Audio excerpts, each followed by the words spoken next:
Your Bibles, if you would, we end up in 1 Samuel chapter 22 first, as we're in lesson 6. We're dealing with Psalm 57 and Psalm 142 in our study.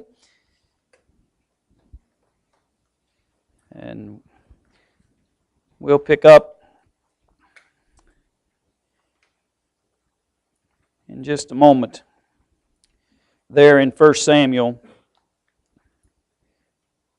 chapter 22. We're introduced to a couple of contexts. Keeping in mind, we've kind of been just following along in a sense.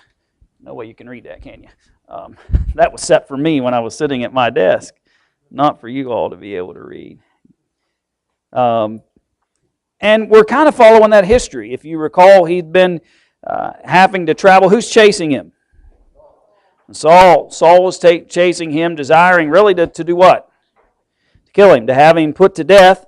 And so because of that, David is doing what? Is David pursuing Saul? No, David is doing what? He's running. He's hiding.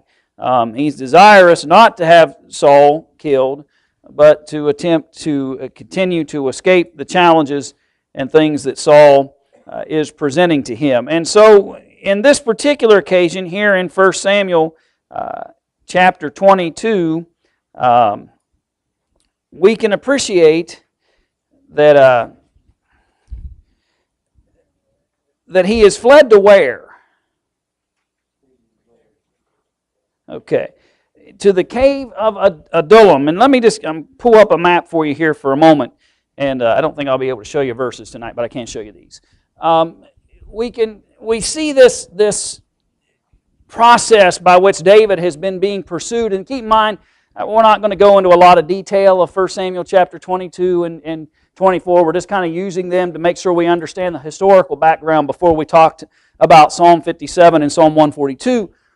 But David has been being chased around, and we can see from 1 Samuel chapter 21 that he's been in a multiple, or 1 Samuel 22 rather, in multiple locations. And again, I'm not going to be able to show you verses on the screen, so open your Bibles to 1 Samuel 22 verse 1. 1 Samuel 22 verse 1. David therefore departed from there and escaped to the cave of Adullam. Everyone who was in debt, everyone who was discontented. David doesn't have the pick of the litter, okay? David, his men are those who are trying to, in essence, do what David is doing. They're escaping something as well. They, in many senses, are on the run just like David is. And I just want you to remember that. And when you think about the idea, well, there are times where David says, I don't know whether we should go to battle or not. He even asked God at times, is this really what I ought to do? Should I really go and fight these folks? And I'm sure there's some reluctancy because he doesn't know what kind of army this is that's banded around him. They are not the cream of the crop. And there are lots of challenged folks that find themselves around David. From there, he says he goes to Mizpah. Let me just throw an arrow on the screen if you can see that. Okay, so you see caves of Adullam up here to Mizpah to the north. Okay, and he says from Mizpah of Moab, and he said to the king Moab, please let my father and mother come here with you till I know what God will do for me. He doesn't want his parents living in the caves of Adullam with him, and so he basically said, I got to find a better circumstance for them than that. So he goes up to Moab, he goes up to Mizpah, and hope that the king there will basically care for his parents for him until he knows exactly what the plan of God is. So he brought them before the king of Moab, and they dwelt with him all the time that David was in the stronghold. Generally, when you see that word stronghold, you're talking about this cave system that we're referring to. Now the prophet Gad said to David, do not stay in the stronghold. Depart and go to the land of Judah. So David departed and went into the forest of Hereth. Now I kind of had to add that into this map, but that is down here. So he's traveled from the caves of Adullam. He's taken his parents up into Moab, up to Mizpah. Then they've come back down, he does anyway, into this area of Hereth, into the forest. And you'll see him kind of in and out of this stronghold for periods of time. And let me also illustrate to you very quickly what we're talking about. That's the area, okay? That's the land area where these caves in Adullam were located. And they're more elaborate than you might think. I don't know whether you can tell it from where you're sitting. I'll put the arrow down. See this area right down here? These are people. Okay, these are people standing down here. There's about 20 of them gathered down there in that opening of that cave. What I'm trying to illustrate was these weren't a cave where you'd crawl in on your hands and knees and barely have room to. These were large caves with large rooms. In fact, you recall the scene when Saul comes, at that time it's called the caves of En-Gedi, right? And you remember Saul kind of finds the cave for another purpose, and he goes into the cave, and David and his men were where? You recall? That's right. They were well inside. They're well back to the point that Saul doesn't even what? He doesn't know they're there.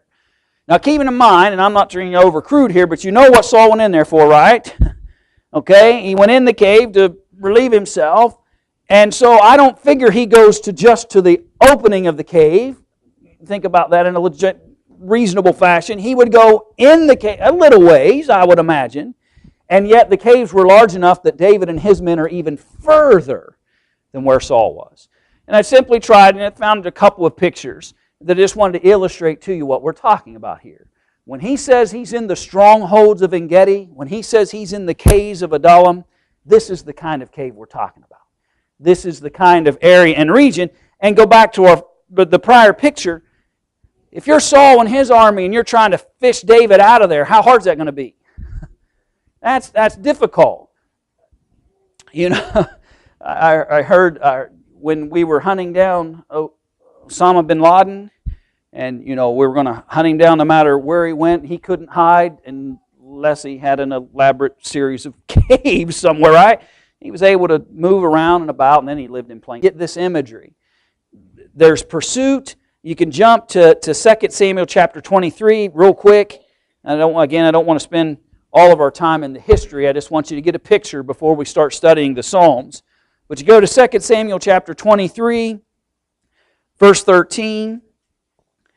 Then 3 of the 30 chief men went down at harvest time and came to David at the cave of Adullam, and the troop of the Philistines encamped the valley of Rephaim. By the way, that valley of Rephaim, let me go back to the map for a second. It's not on this map, but I can kind of show you where it would be. If you can see the arrow, I'm moving back and forth.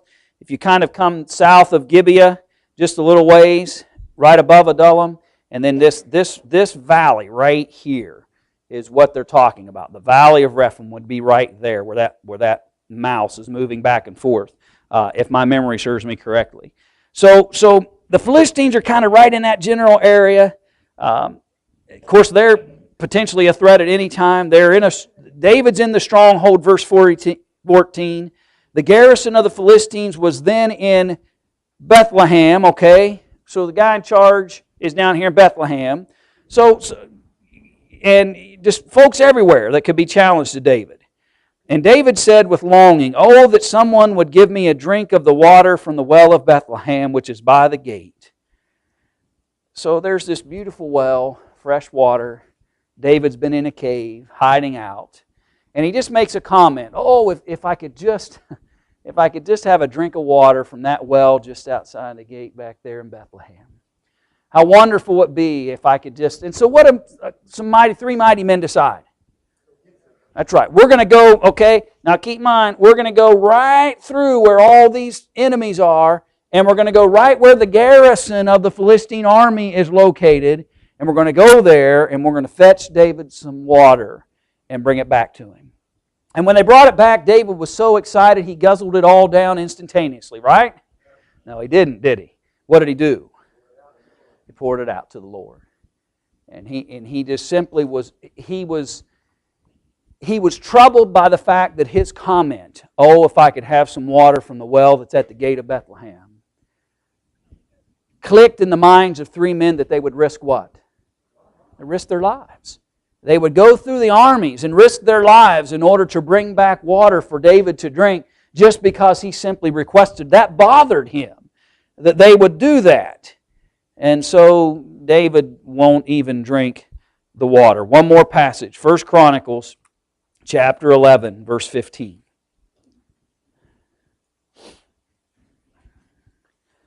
1 Chronicles chapter 11, verse 15.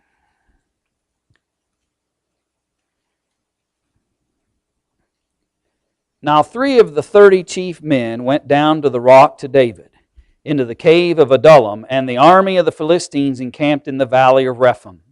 David was then in the stronghold, and the garrison of the Philistines was then in Bethlehem. And David said with longing, "Oh, that someone would give me a drink of water from the well of Bethlehem, which is by the gate." So the 3 broke through the camp of the Philistines, drew water from the well of Bethlehem that was by the gate, and took it and brought it to David. Nevertheless, David would not drink it, but poured it out to the Lord. And he said, "Far be it from me, O my God, that I should do this. Shall I drink the blood of these men who have put their lives in jeopardy? For at the risk of their lives they brought it. And therefore he would not drink it, and these things were done by the 3 mighty men." And so they weren't all difficult and challenging cases that were surrounding David. There's obviously 3 very valiant men who were willing to do that. But here, so that's the scene. So as we're reading Psalm 57 and we're reading Psalm 142, you've got the picture in your mind. You know the region. He's dealing with his parents who are looking for refuge. He's got to find help for them. He's got men that he's concerned about that have congregated around him, even 3 in particular that have decided to into the midst of it. They themselves have fallen. My heart is steadfast. O God, my heart is steadfast. I will sing and give praise. Awake, my glory. Awake, lute and harp. I will awaken the dawn. I will praise you, O Lord, among the peoples. I will sing to you among the nations, for your mercy reaches unto the heavens, and your truth unto the clouds. Be exalted, O God, above the heavens. Let your glory be above all the earth. As David sits and pens these words, and we've already examined question 1 in terms of the history that's surrounding this scene. But what does David pray about in this opening part of this psalm? Mercy. Mercy is in particular something that he's concerned about. Be merciful to me. He also proclaims that my soul takes refuge in Thee until these challenges pass me by. It's interesting. That same phrase, you see it in different, depending on what translation you're reading from, but there's a translation that ends up being "do not destroy." And you know, there's really kind of 2 senses here that you might be able to think about that. Well, 3 actually. One is the idea that there is a familiar song. He says, here's a psalm of David, set to do not destroy. And so there is some thought that there was basically a familiar tune that folks were used to and called "Do Not Destroy," and they would use that tune in order to sing this psalm. But there's also really 2 other senses that you could think about "do not destroy." Number 1, who would he not want destroyed? Okay, you jumped ahead of me. He would probably think of himself as well, but you're right. And he doesn't want Saul destroyed.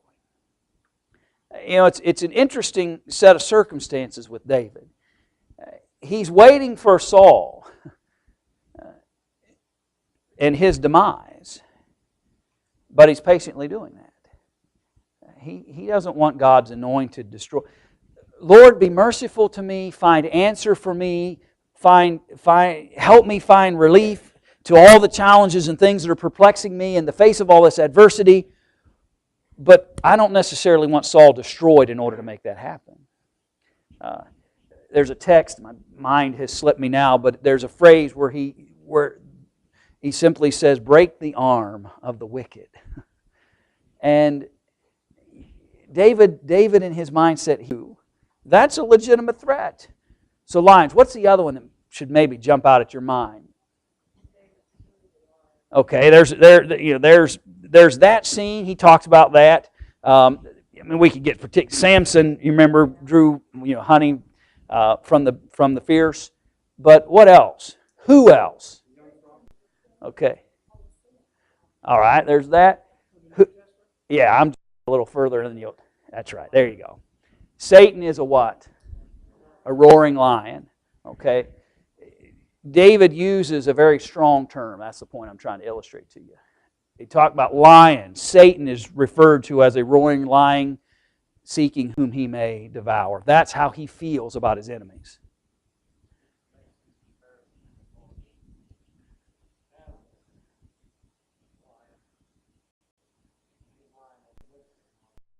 Yeah. Yeah. That's right. You don't feel like the folks around you are lions unless you feel like prey to them. And I agree with you, Bob. I think there is a sense from David here that his description of them is just as much about his own recognition of his own circumstance as it is the nature of their actions. What else? So a lion, he says, what they're on fire. They're on fire to destroy David. About somebody whose tensions and focus is so fierce, they're on fire to destroy David. How else? Teeth like spears and arrows. You get that imagery that David has of them. Their tongue is what? The tongue is like a sharp sword. They've dug a pit. As Bob was saying, David just feels like prey in the midst of his enemies. Here he is, hiding out in caves. And that might be a stronghold in the sense, so long as you can protect the opening, right? As long as you can protect. But if you get enough people inside those caves, enough of the enemies find him and pursue him inside the cave, then the very thing that was once a stronghold and a place of safety becomes what? A pit, a trap. I think David in his own mind realizes that this might be the only option he has for any kind of refuge or security. But he also recognizes he's inside a pit. He's in a trap. And if things go wrong here and things break down and they're able to push their way in, then the very thing that was once guarding me is now the very thing that's a danger to me. I'll feel trapped inside this. So, David, comfortable, uncomfortable? Uncomfortable, right? Extremely uncomfortable and uneasy about what's happening. But then he says something about himself. And the psalm reveals to us something about David's convictions. What did it say? Steadfast. I think there's one other phrase. There it is. I think I heard something. I fixed my heart.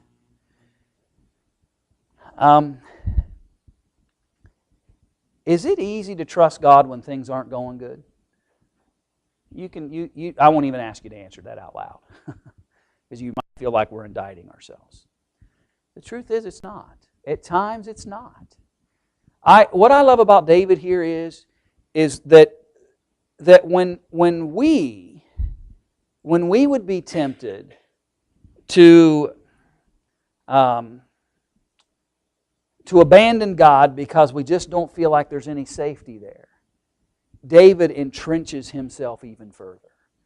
In a moment where many folks would say, I'm in a pit, my enemies are like lions, there's fire amongst them to destroy, their teeth are like sharp arrows and spears, I am exacerbated by all the things that are occurring around me, and the temptation would be for David to just abandon this whole thing. The truth be known, you compare David to Jesus for a moment. When Satan tempted Jesus in Matthew chapter 4, what was devil really trying to get Jesus to do? To not die, right? To bypass the plan of God, so that what would happen as a result? We would be what? Lost. Okay. Satan realized the greatest and easiest way to have us lost forever is to get Jesus to simply not fulfill the plan. Was that a real temptation in Matthew chapter 4? I don't know how you could describe it any other way, right? I have heard some try to explain it away and say that Jesus wasn't really tempted. I don't know that you can. I think it's a reality of His and so for the temptation to be real, Jesus had choice in the matter. Jesus could have elected to give way and simply halt the process from two standards. As a man and a moral choice, and as deity, He could have decided, I'm just not going to do this. Go ahead, Roger. Right. Right. He responds. Yeah. He responds in the same fashion He would want us to respond in those moments. And so here's my point. Jesus had to trust, even though the plan didn't sound too appealing. But he put his faith and his confidence in the plan of God. David's in a moment of weakness and challenge where it would be easy for him to walk out of the caves with his hands up and say, "Send Saul, I'm done. Tell Saul I'm not interested in the throne anymore. Tell Saul I'm not interested in reigning over his people. He can have the kingdom." David could have easily just simply tried to bypass the plans of God. But every time the challenge seemed to get more difficult, from the pen of David, he seems to be more fixed and more determined and more focused. He fixed his heart. You and I, when we're challenged, when we're troubled, when we feel like the lions are roaring, when we feel like the enemies are on fire against us, when we feel like we're in a pit, when we feel like we're trapped, when we feel all those same emotional things, fix your heart on the Lord. Fix your heart. Stay focused upon the mercy and the kindness and the trust that we should have in God. I was particularly moved personally by that phrase, "My heart is fixed, I am steadfast." Of all the things that I may or may not do in this serious circumstance, in God's plan, He is steadfast in God's purposes. He is steadfast in his trust and his confidence that God will deliver him. The mercy is sufficient for him. Sounds like whom? Apostle Paul, right? "My grace is sufficient for thee," is what Jesus said to Paul. And David is very determined to keep motivated. And so then what was faith? What has faith then given to David? Strength, confidence that God will deliver. It may not come today, it may not come tomorrow, but God will deliver.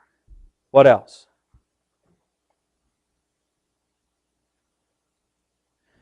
There's one more aspect of this psalm I want to make sure we get before we jump to 142. What's he do at the end of this psalm? Praise. Praises God. Yeah.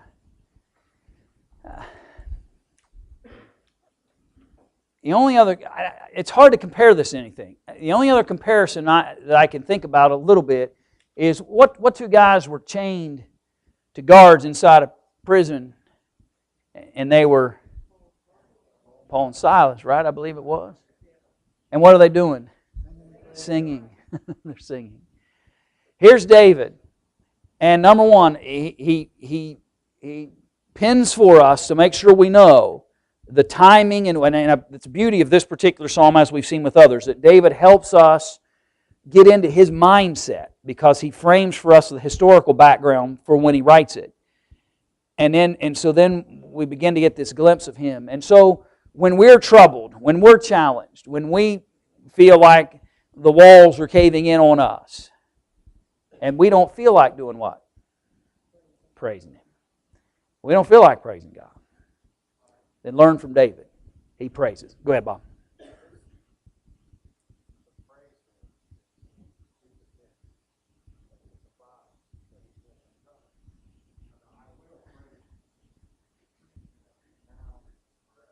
Right. He is as steadfast in that concept as he is with all other things in relationship to his God.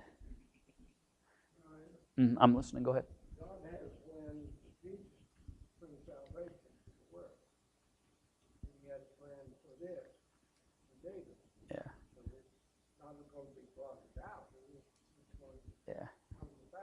Yeah.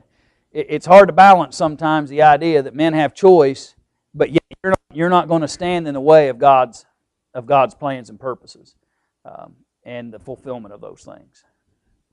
And again, I think that, and at the back of his mind, I'm sure that's what motivates the steadfast confidence that David has, because he understands that there's a bigger plan than this particular problem that I'm in the caves. Any other thoughts about Psalm 57 before we add Psalm 142 in the last 10 minutes here of our study? Run over there to Psalm 142 then. Let's read it together. Get one more aspect of the mindset of David, because it is different and it's interesting. It is to me quite distinct in some ways from what he writes in Psalm 57 and what he pens here in Psalm 142, even though it comes out of the very same set of circumstances. Same challenges, same problems, same set of circumstances, and yet there's more of a plea here. He begins by saying, I cried to the Lord with my voice. With my voice to the Lord I make my supplication. I pour out my complaint before Him. I declare before Him my trouble, when my spirit was overwhelmed within me. And then you knew my path, in the way in which I walk. They have secretly set a snare for me. Look on my right hand and see, for there is no one who acknowledges me. Refuge has failed me. No one cares for my soul. I cried out to you, O Lord. I said, you are my refuge, my portion in the land of the living. Attend to my cry, for I am brought very low. Deliver me from my persecutors, for they are stronger than I. Bring my soul out of prison. And he doesn't care, and people are surrounding him, and he doesn't care. And no, he's tearful, mournful over his circumstances here.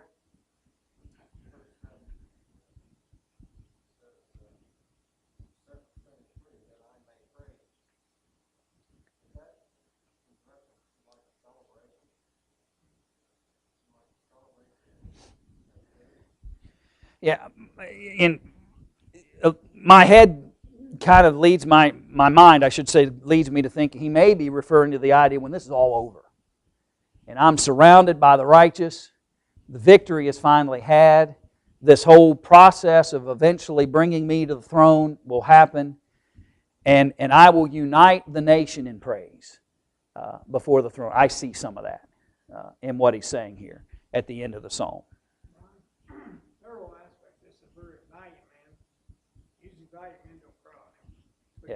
Yeah, and we've seen that. That's right. Well, and let's answer question 6 together, because I want to make sure we see all these aspects. In Psalm 142, how does David view himself? Okay, what was I heard? Okay, prisoner. I'm overwhelmed. He's grieving, in trouble. No one cares. Which also he's alone. He feels alone. His enemies are stronger, helpless, totally dependent upon God to find an answer, because he doesn't have any. What a great admission! You know, sometimes we have to do the same. Sometimes we have to just kind of say, you know, the answers to what's in front of me are not going to come from within me. They're only going to come from the God I serve. And that's where David is. He's to a point where I'm weaker than everybody else. I don't the answers are right in front of me. I'm alone. And I'm so alone that nobody even what? Nobody even cares. Nobody even cares. I don't know any other way to describe the epitome of loneliness than to feel so empty and so by yourself that not only do you feel the sense of loneliness, but nobody even cares. Now we know that David's got approximately how many? 400. We read that earlier in a history account. He's got approximately 400. But do you think David really is relying upon these men? I think he understands the circumstance he's in. And as though he has great respect for them at times, and I'm not trying to imply that he doesn't, but even in the midst of, though there are some, at least 400 around, there's still an emptiness there. And sometimes when you can't seem to find the answers, it's a loneliness that's just hard to deal with.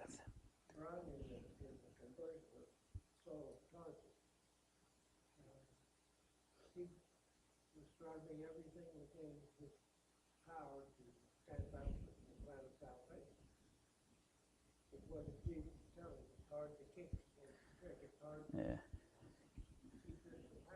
Right. And for him to resist what was occurring. And I suppose in some senses David is challenged by the very plan that God has set before him. And there's a tremendous sense of emptiness. And David's example before us then is when we feel empty, who do we cry out to? We cry out to God. We cry out to God.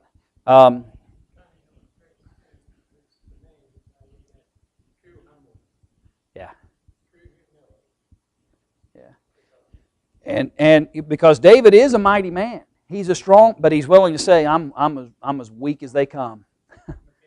Yeah, and sometimes, well, in order to improve any circumstance, you kind of got to admit where you are, and that's what David's doing. He's acknowledging his legitimate feeling where he is. He's at the bottom, and he's looking for strength. And he can go one of two ways here. He can just throw God right into that category as well and say, no one, including God, cares for me. Or he can recognize that even in the midst of that loneliness, God still does care. And God's still concerned about him. Which kind of answers question 7. Who was David's only real help? God is. God is. As we've also said, question 8, how does he view the enemies? Persecutors, and in terms of their strength? They're too strong. They're stronger than I am. They're stronger than I am. And so his state of mind is just overwhelmed. He cries out before the throne of God, his complaints and troubles, to the only one who can truly help him. Let me make this application real quick. I saw an interesting study the other day where they are now showing that Facebook is actually adding to the depression of the already depressed. They're statistically showing that people who are already fighting and battling issues of depression, that if they continue to run to Facebook, that they actually exacerbate the problem. Here's my point. When we feel that empty, lonely feeling in our mind, what we want to do is we want to tell the world how alone I feel.